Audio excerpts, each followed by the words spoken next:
Randy, too? All. Okay.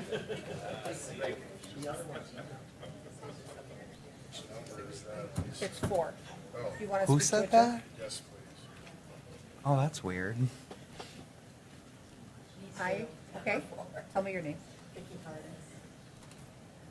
I should know you. From the other night, right? Yeah, from the other night. It was.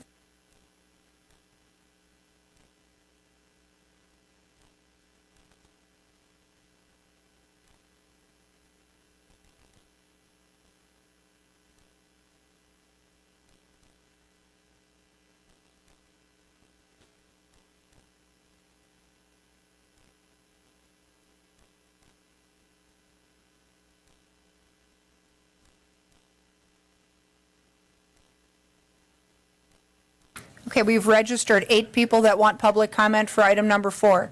Anyone else that's here for public comment that would like to register before we start? We take that public comment with the agenda item, so we'll work through the first couple items, and then when we get to item number 4, after the committee has heard the presentation, we'll accept the public comment, and we'll call you guys in order.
Right. Good evening, everyone. With the posted time having arrived and a quorum of members present, I'll call the Finance Committee for Tuesday, March 26th, 2024 to order.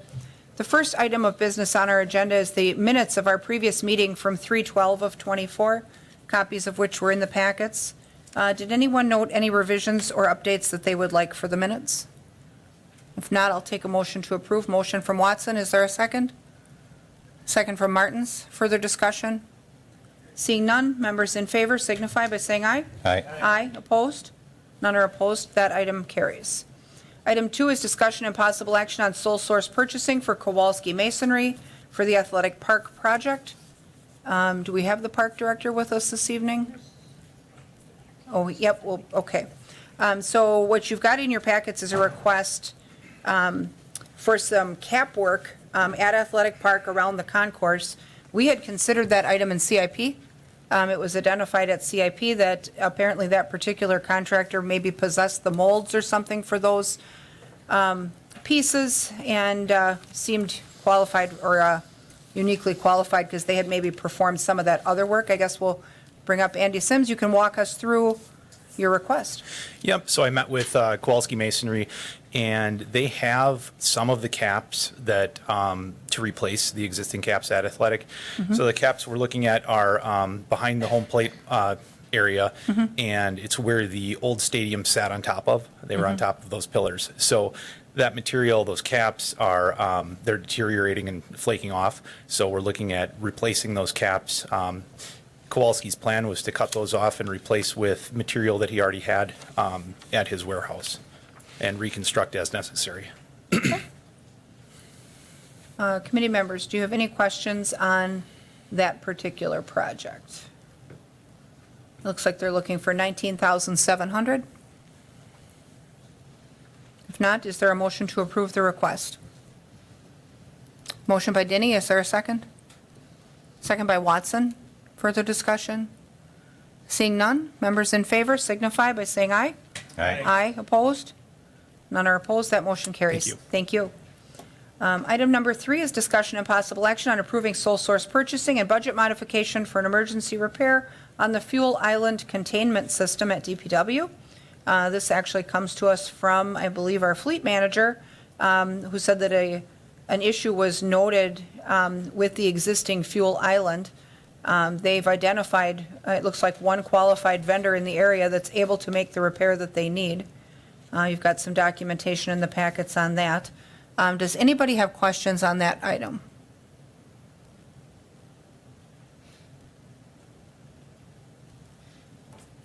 And that one, flip back and forth, where was the cost? Looks like $38,984.65. Is there a motion to approve that work so it can get underway? Motion from Watson, second by Martins. Further discussion? Seeing none, members in favor signify by saying aye. Aye. Opposed? None are opposed, that motion carries as well. Item number 4 is discussion and possible action regarding an ARPA funding request and related budget modification for the addition of 2 officers to the Wausau Police Department authorized staffing level. This item actually comes to us from Public Health and Safety. That committee moved it forward, requesting that it be looked at by this committee and HR. We will not make a decision on it this evening. It's for an ARPA request, so we will hear the presentation, score the ARPA for next time. In the interim, the HR committee will consider this item at its regular meeting on April 8th. And then we will make our decision with a host of other items that we'll talk about down our agenda on April 9th. We'll rank them all against one another. So Chief Barnes, did you want to come up and walk us through your request?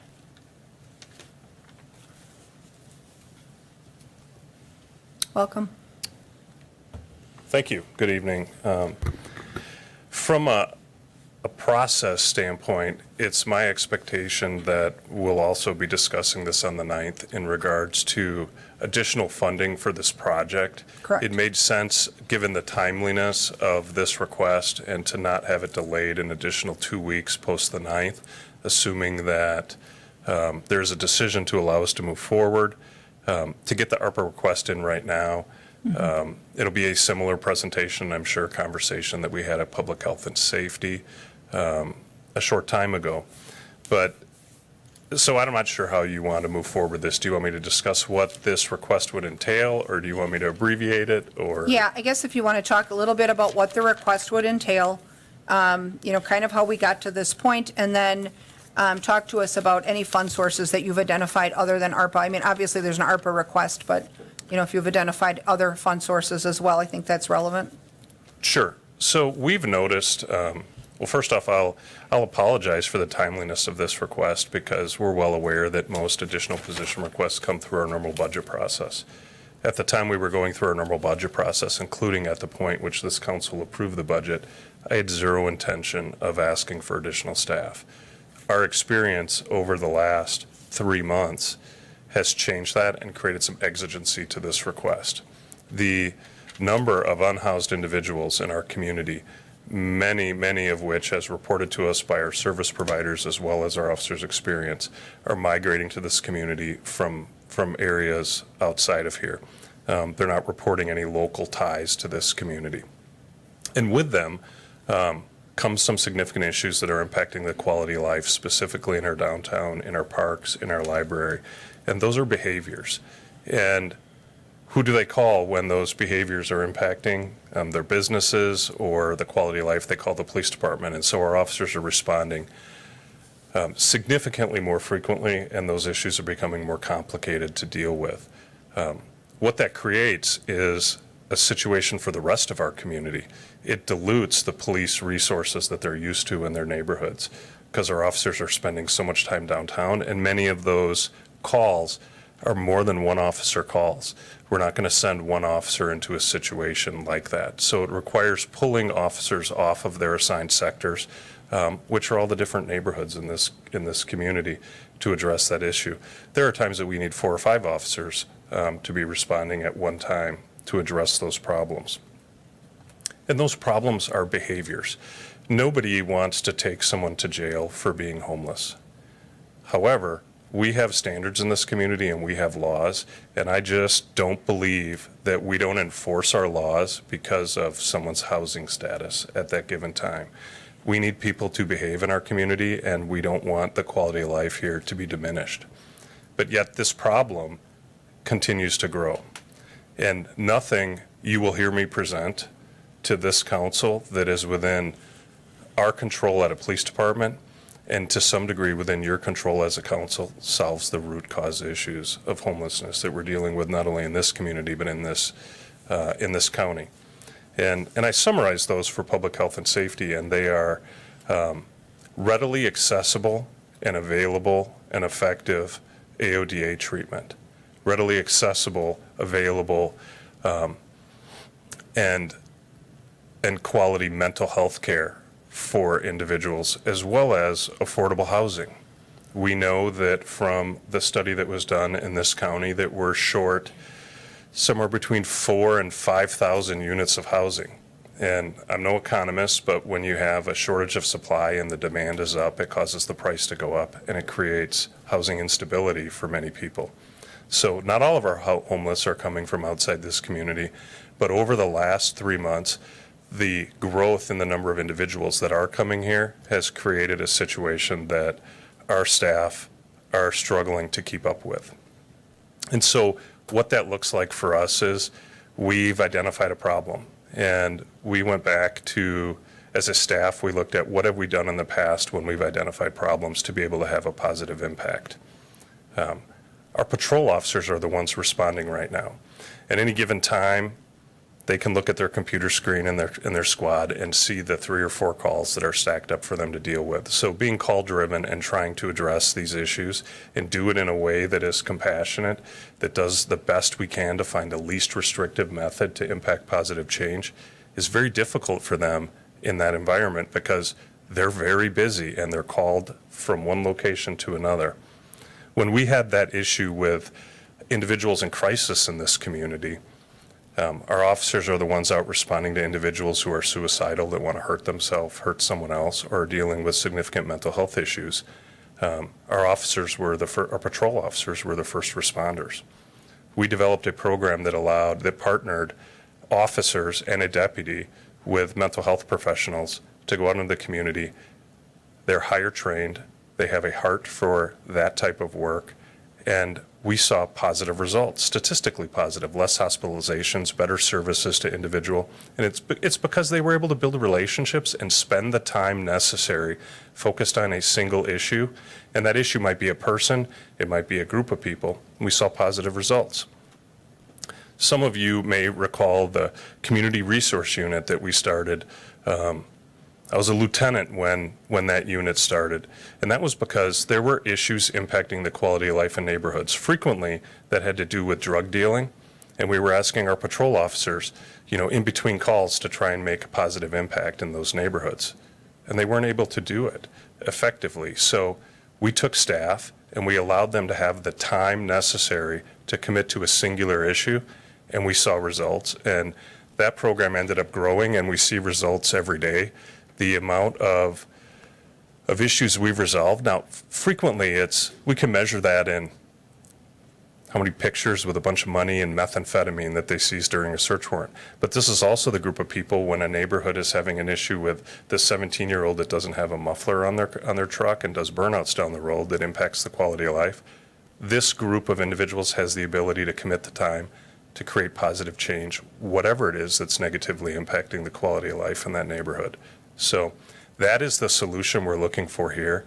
I don't think the answer is asking 40 plus patrol officers to each spend a little bit of time and try and understand at a deep level what an individual's needs are or how to get an individual to change behavior. If we have a couple of officers whose singular focus is serving our downtown, our parks, our library, and those individuals, I think they're going to be successful and we'll see positive change. This is a case of me coming to the council saying, here's a problem, and I don't have the staff to fix it, and this is the solution we've came up with. It's not a popular thing to be the chief of police and have a problem like this, something that's reducing property values, that's causing businesses to consider leaving our downtown, and stand here and ask you for more police officers. I think you'll probably hear that moving forward, but I do believe this is the right answer. And at the end of the day, this is not a strategy. This is policing. This is taking the laws and ordinances that are on the books, and this council giving me the staff to necessarily positively impact that situation. And I understand the challenges that you all have to deal with in identifying the funds necessary for additional staff. I sat through all the budget meetings. In this particular case, I'm asking for 2 officers to be funded for 6 months. So if we call that 1 FTE in the remainder of 2024, that's at a cost of about $117,000. That gets us through 2024. Discussion during the public health and safety meeting was, let's not tie up dollars and commitments if we don't know something's working. Those of you that have watched us do things, we want to experiment. If it's not working, we want to shift and be flexible to be able to figure out a new plan at that point in time. So during public health and safety, I believe there was a motion that said, we'll reevaluate this at the end of 2025. In order to do that, if it requires some type of funding, we'll have to evaluate, my guess would be August or September, and have some data on were we effective and what does that look like. So there is an ask for you to approve funding. It makes sense to me that that would be ARPA funding, given the conversations we've had and I've had with the finance director. 2025 will be very expensive. It's twice as much. And the Alexander Foundation, I've met with them. I've asked them to assist us in funding, and they've agreed to fund those 2 officers at 100% for the year 2025. So if we look at it through that lens, ARPA would fund 1/3 of this project through the end of 2025, and foundation dollars would fund the remaining 2/3. And so again, I think there's a lot to this. There's a lot to the conversation about the unhoused population and what's going on and different leadership things this council can do moving forward, both in influence and in policy decisions, but none of which changes the fact that we have issues diminishing the quality of life that have to do with the violation of our laws and ordinances on the books, and I need staff to be able to address that. I generally try not to be a social media person and pay attention to it, and I rarely, if ever, comment on what anyone has to say, regardless of whether it's about me or something the police department's doing. I did that today, and one of the comments about this program and this request was, there's a difference between enforcement and assistance. And this sounds like enforcement, and I don't think I'm necessarily fond of this. And my answer was, I totally agree. There's absolutely a difference between enforcement and assistance. And I would tell you that our officers, I'm 100% confident, they're capable of doing both at the same time. Parents have been doing it for their children. People concerned about things are capable of doing that, and that's our expectation of all of our officers, and especially of this team, is they find least restrictive ways to positively impact the situation while providing assistance, but also enforcing the ordinances that this body has approved and the statutes of the state of Wisconsin. That's what police officers do in their core function, and I need some more staff to be able to do that effectively. So I guess just a question then, because I think that brings the question, when we talk about assembling a team, a task-focused team, is it your plan that you would pair these individuals with Tracy, our outreach coordinator, and tie their work with her work, since she's working on connecting people with services that need them, and so that they know how to navigate those systems between social service agencies and where they're at today? Yeah, I think that's super tricky because we have allowed Tracy to work autonomously, not tied. She's not the informant to law enforcement on what's going on and where. it's important, and she's been successful in building trust within that community. So my expectation is these officers are going to be aware of the work that Tracy does, work in collaboration with her, but it's probably like a one-way referral source. It is our officers identifying individuals that would benefit and encouraging them to communicate with Tracy and other service providers in our community.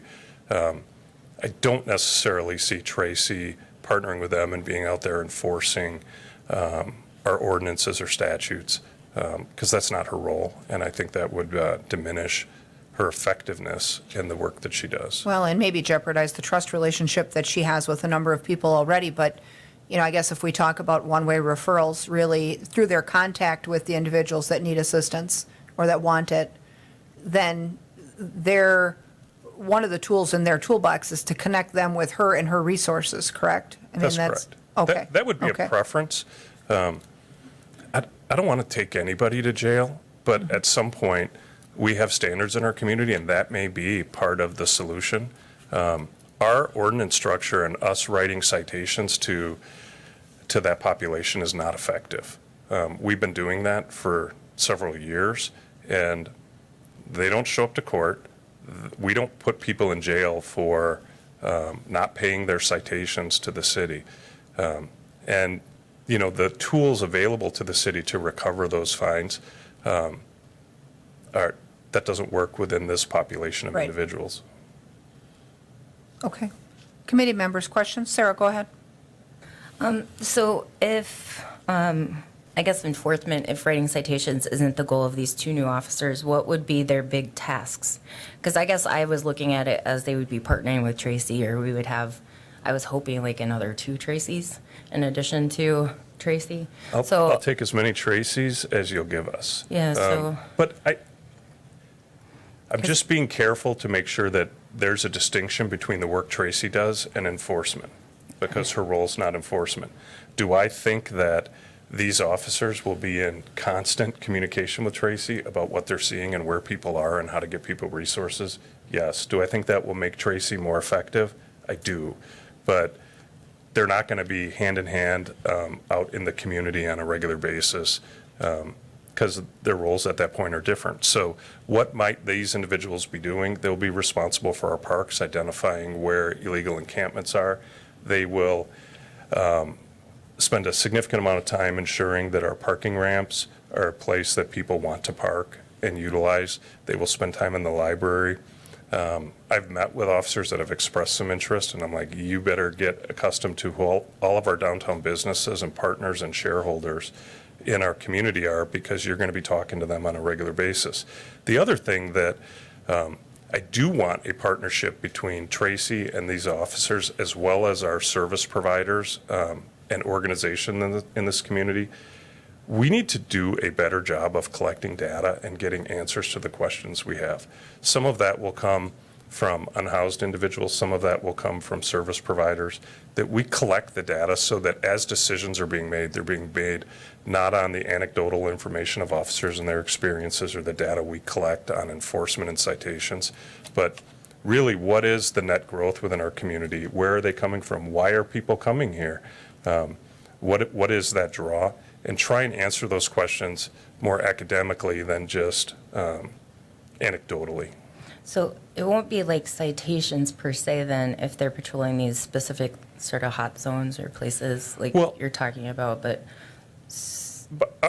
Yes, Okay. that is a component of it, and I think it's a component of it through the lens of if we see a negative behavior, something that is against ordinance or against the law, our first effort is to ask people to behave.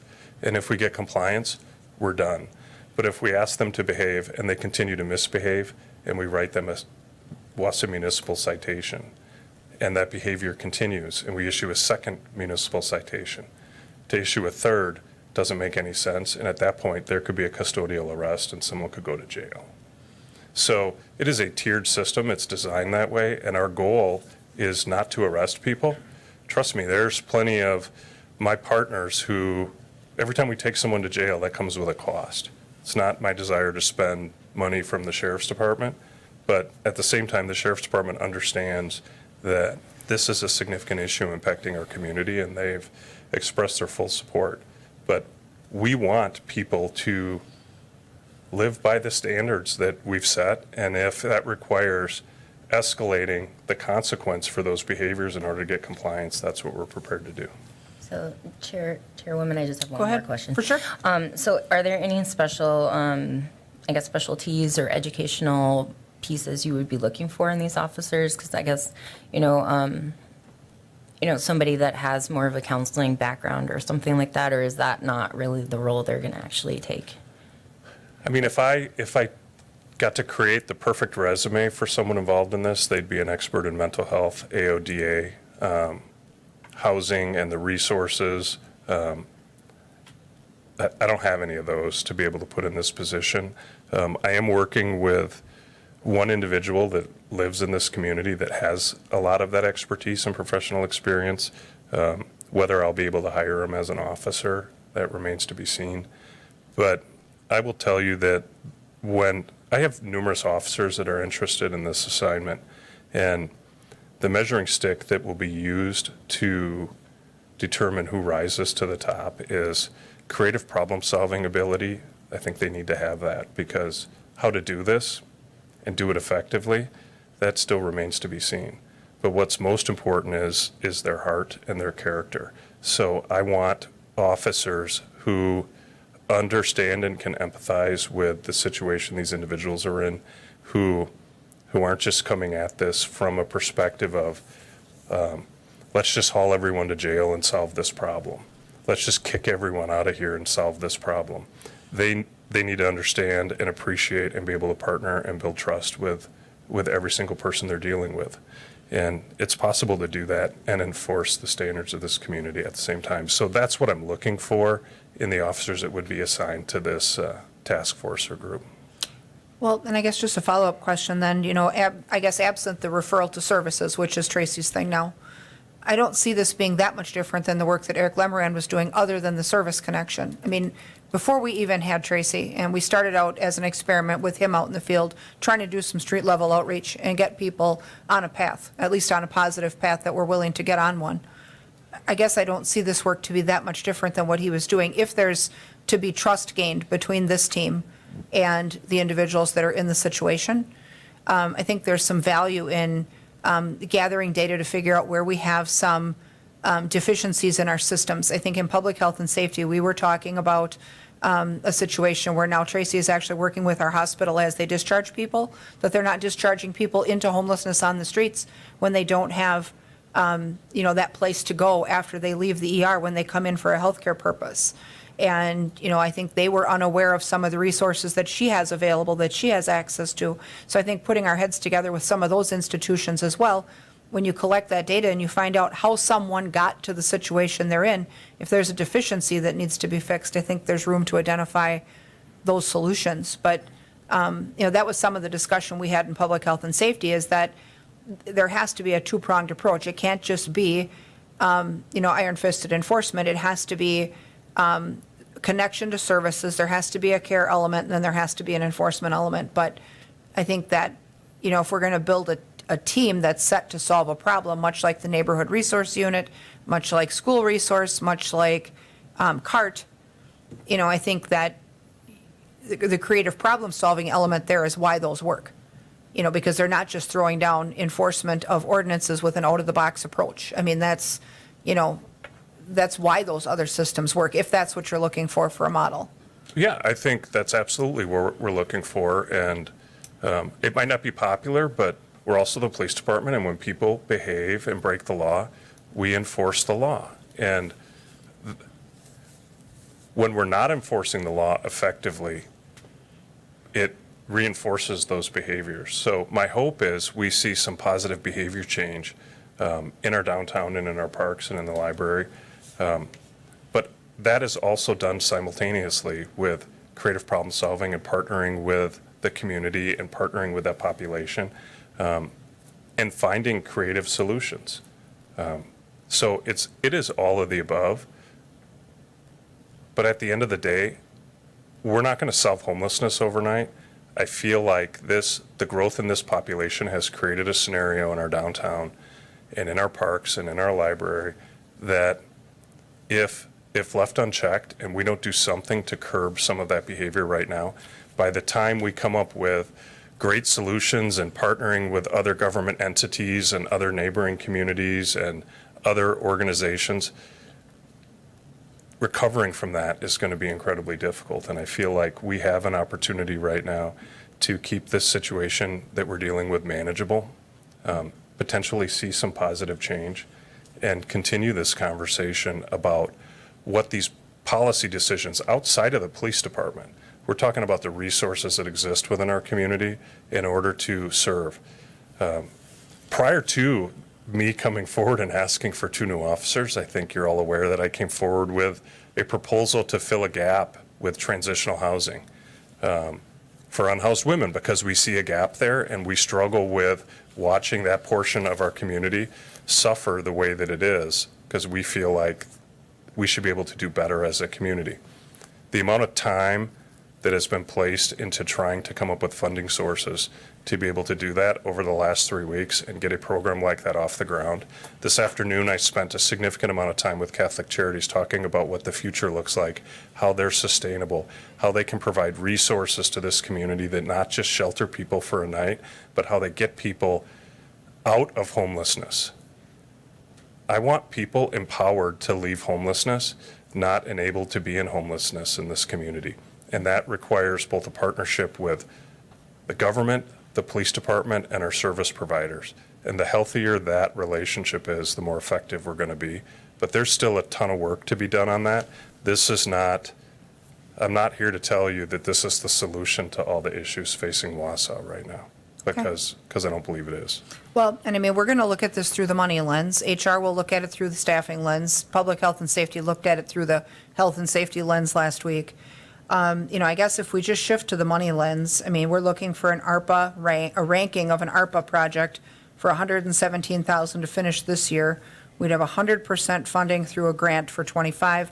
And then I believe the motion that came from Public Health and Safety was that then they would take stock of this effort and determine its success. If it has made the impact that it needed to make, or not, they would decide whether or not to recommend continuance. If they did not recommend continuance, then you would get back to 79 staff total through attrition, correct? That's correct. Okay. I think it's important to note that the foundation support for this doesn't necessarily end at 25, but they also agree that measuring effectiveness in dollars that they're spending would make sense in chunks as opposed to a long-term commitment. Yep. Okay, anybody else have questions for the chief? Carol and then Doug. Thank you. When you came forward for the gap or the housing, the other housing, did that have anything to do at all with this issue? And I guess what I'm asking is the increased number of people from outside.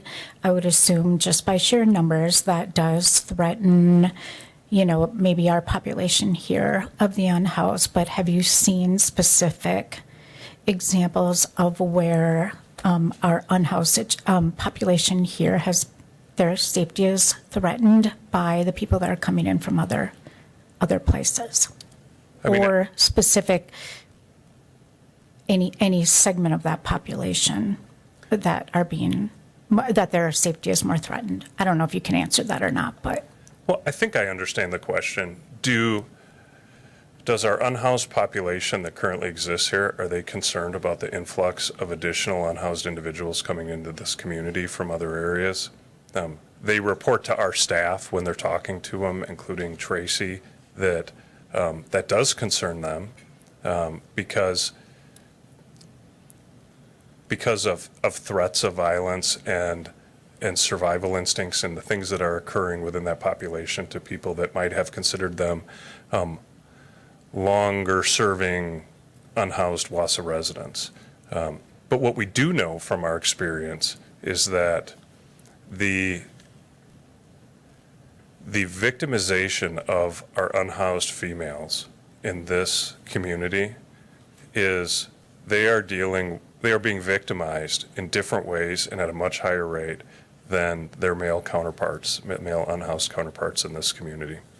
And that really bothers me, not just as the chief of police, just as a decent human being that's looking at the things that are occurring in order for them to live in this community, in the state that they're in.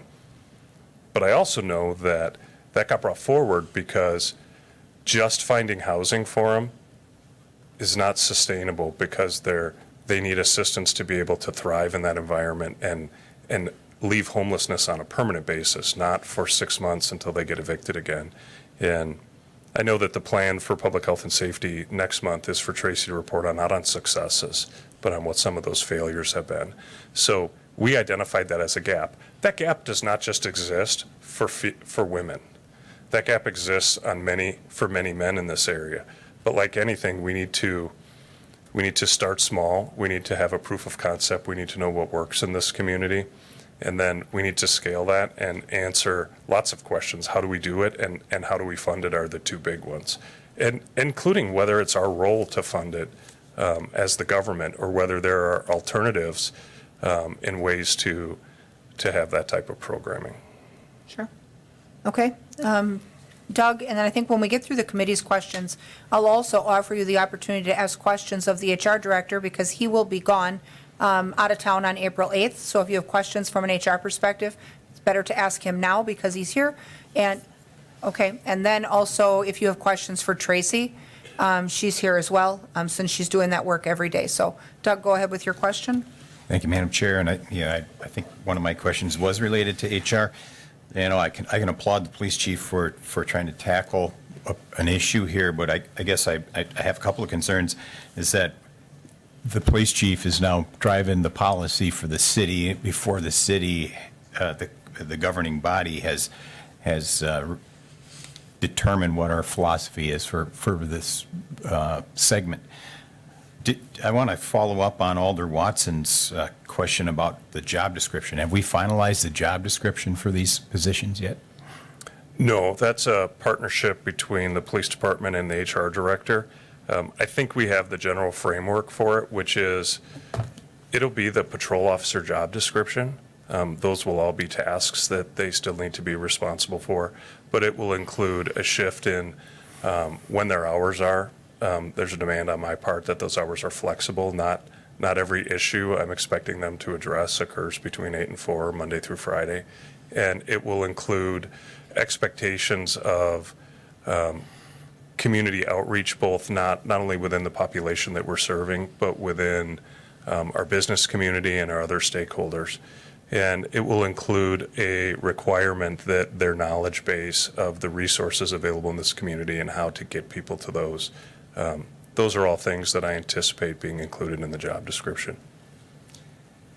Okay, so then it feels to me a little bit cart before the horse that we're funding something that we're not fully informed on how that's going to come into operation.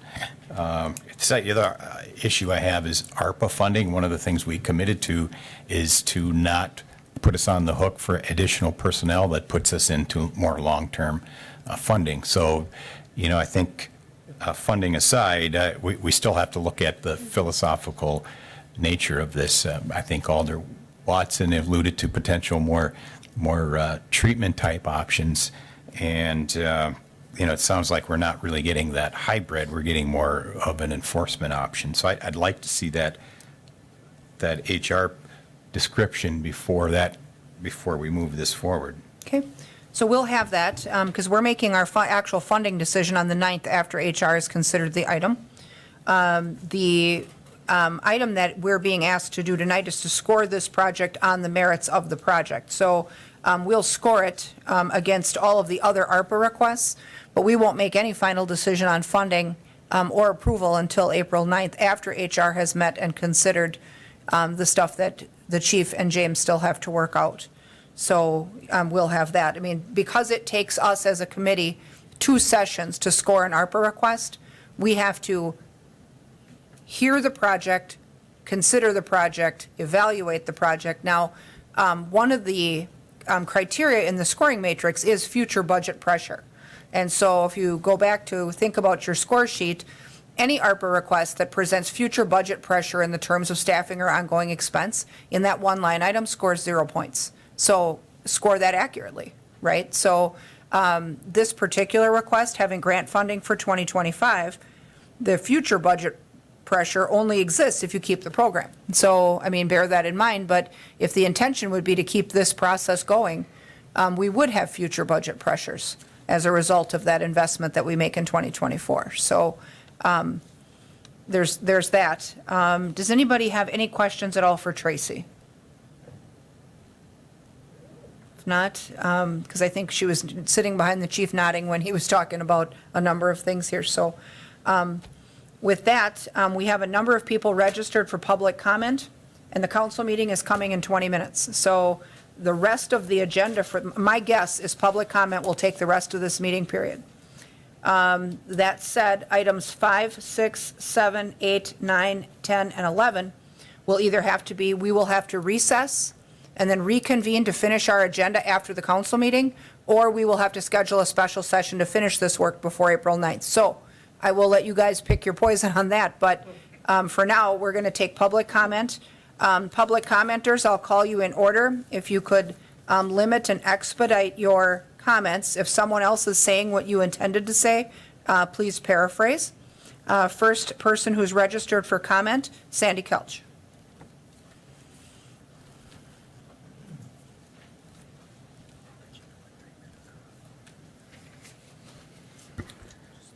So after listening to the chief, I'm going to pretty much scrap a lot of what I had written down to say.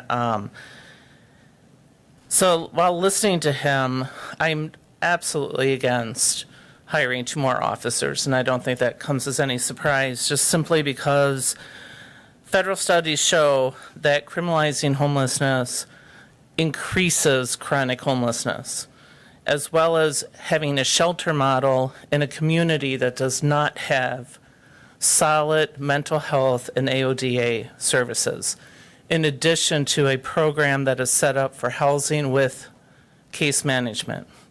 And I think Tracy can even attest to the fact that housing does not work. Housing first with case management works, and we don't have that right now. Because we have one Tracy.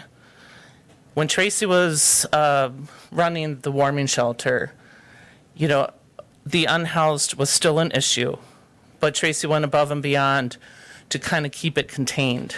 And not saying that because she's not there anymore is the reason why we have the problem we have. It is a multifaceted issue. However, I think we have a resource that we need to duplicate.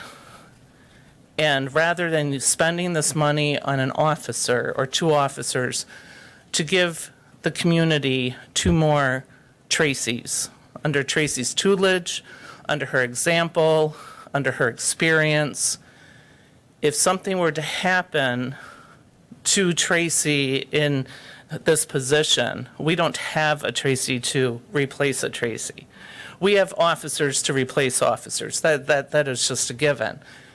But we don't have somebody learning from her and experiencing, absorbing her experiences. She has been in this community for a very long time. She has done an extraordinary job with the unhoused. She does an extraordinary job of gathering agencies and making them work together. And I think that that is lacking now, because her time is lacking now. She is spread so thin, has so much responsibility, housing and connecting and advocating and answering to the chief, which I'll address that in city council meeting. There should be more of a collaboration. And I think if we use those resources to triple that resource, rather than increase the criminalization of homelessness, it'll be more effective in our community. Thank you. Next is Nancy Stencil.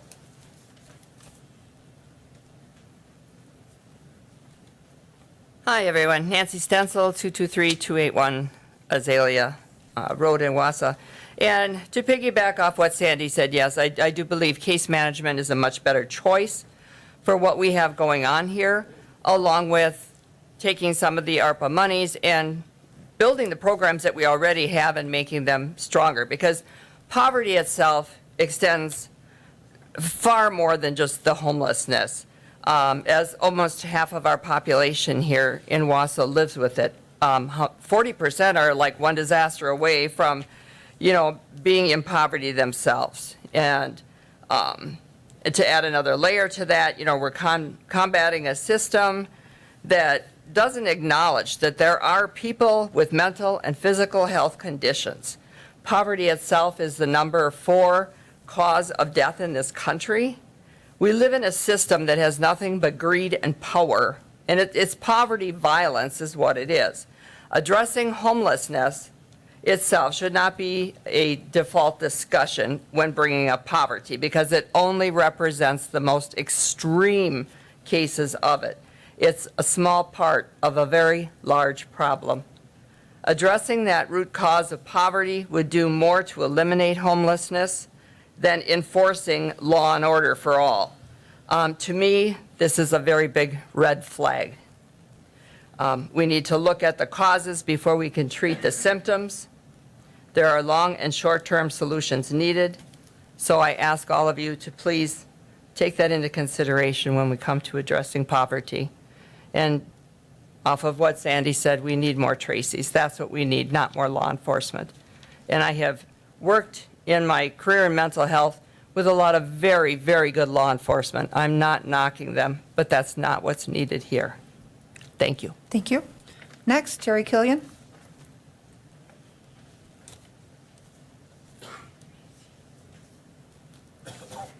Good evening. My name is Terry Killian, and I reside at 133 East Thomas Street. I'm here this evening to oppose the hiring of 2 additional police officers. 2 officers who would be hired for the purpose of targeting one socioeconomic segment in our community, the unhoused population. In previous meetings at City Council, homelessness has been identified primarily as economic, social, and health issues, not criminal issues. The proposal of spending $117,000 for additional police officers to deal with the unhoused therefore makes no sense. It would be common sense and fairly obvious to spend this amount of money on outreach or social services personnel. And like everyone has said prior to my coming up here, we need more Tracys, not more police officers. At previous meetings of the city, there have been many discussions on how to better assist and make the lives of the unhoused improve. However, contrary to the previously stated city objectives, I don't believe that this is the true goal of this proposal, to aid the unhoused. I believe that the true goal of this proposal is to police and expel our poorest citizens from certain areas of the city or from the city in its entirety. And then consider the use of ARPA funds. This seems particularly inappropriate. ARPA funds are meant to assist low-income people and the poor who need assistance. ARPA funds were not intended to vilify the poor. ARPA funds were not intended to burden them, and certainly ARPA funds were not intended to make the lives of the poor and those who need assistance even more difficult. I think that this committee and the council, when it meets, needs to seriously consider whether this is an appropriate use of federal funding. Thank you. Thank you. Next, Randy Radke.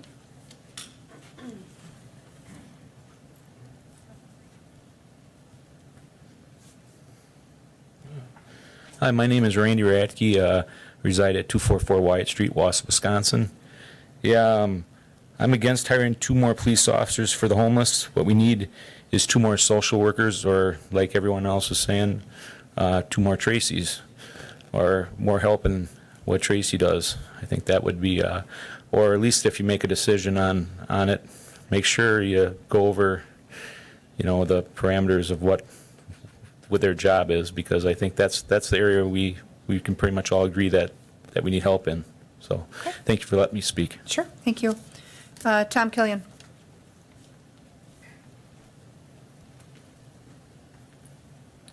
Tom Killian, 133 East Thomas Street. Yes, I think, without a job description, suggesting that you score a project without that description makes no logical sense. So how can you score a project when you really don't have the definition of the personnel that's going to carry it out?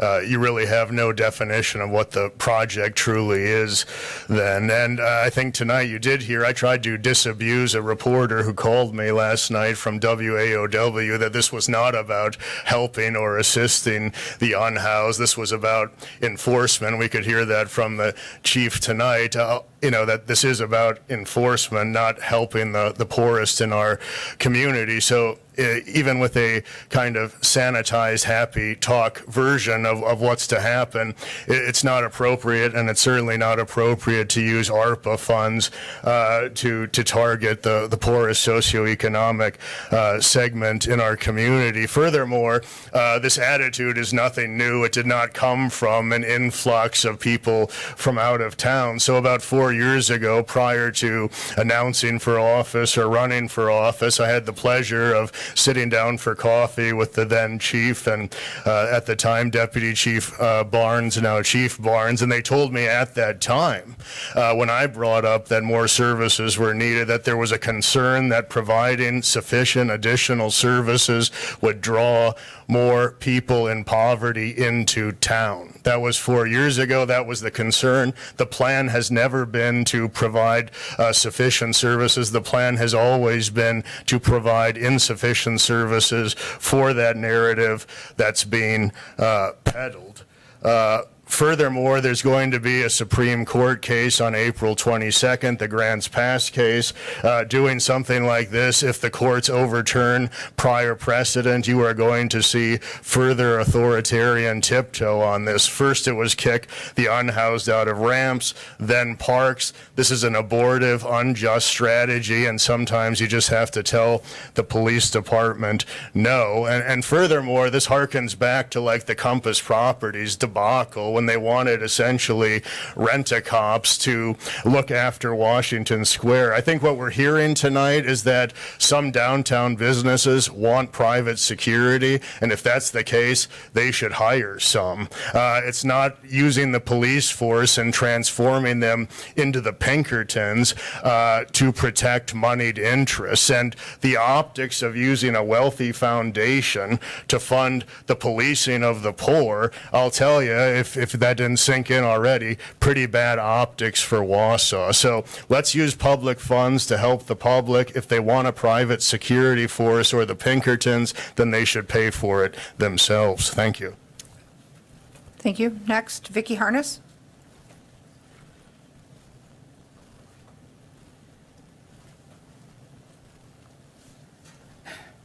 Hi, Vicki. Hi. Vicki Harness, 1240 South 9th Avenue in Wausau. I'm here also to speak against having police officers hired to work with the homeless. I can agree with most of everything that everybody has said about we need case managers or social workers to work with them, not police officers. What happens, they get tickets that they can't pay because they have no income. Then when they get those tickets, then they lose their ability to get licenses for employment, which then just exacerbates the circle of them. So then them being able to move on or get jobs or whatever. I have people, I am the executive director of the Community Outreach Task Force, and we have a bus on River Drive where we work with the homeless directly twice a week. our numbers have been increasing. I don't, to be totally honest, see that many people from out of town. But what I can tell you about some of my clients are they've been injured, car accidents, work injuries, whatever, that had put them in a situation where they couldn't work, where they ultimately lost their housing, and were couch surfing for a while, but your friends and family get sick of that after a while too, and they end up on the street. And they do well for a little while if they can get into the warming shelter. When they're not in the warming shelter, then if it's winter, they stay in the parks or the ramp or whatever, and then they get more citations and more tickets and more inability to pay those fines. And, or they miss court dates, and our group is working to make sure that the clients that we deal with at least, which is approximately 40 to 70 people, we're trying to work with those people to make sure they make it to court so that they don't get warrants for their arrest and they don't go to jail.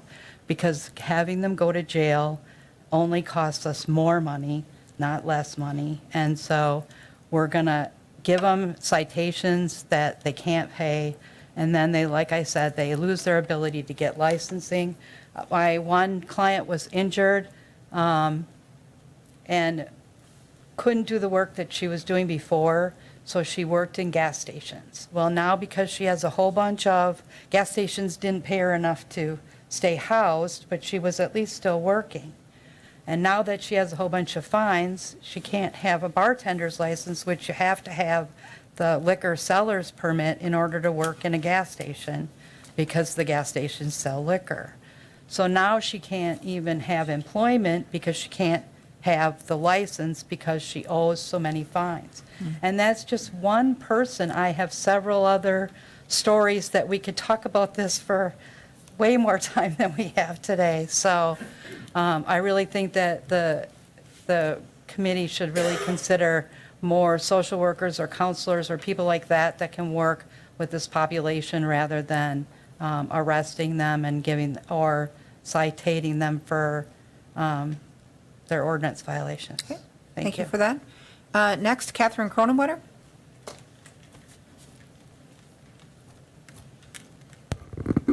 Catherine Cronenwetter, 117 Sturgeonetti Road. I'll try to keep it short, as my neighbors have, for the most part, said a lot of this stuff already. The one point I want to make is the idea that there's a catastrophic emergency without specific data as to what the issues are is not a reason to ignore our priorities. ARPA funds, money allocated here, takes away ARPA funds from the struggling, away from the solutions. Fencing, officers, these are not solving, as the chief said, these are not solving these issues. ARPA funds are better used for the lockers, the public toilets, housing, more Tracy's. These are things that can solve and start to change this and is more in the spirit of what ARPA funds have been designated for. Okay. Thank you. Last up is Gary Gisselman.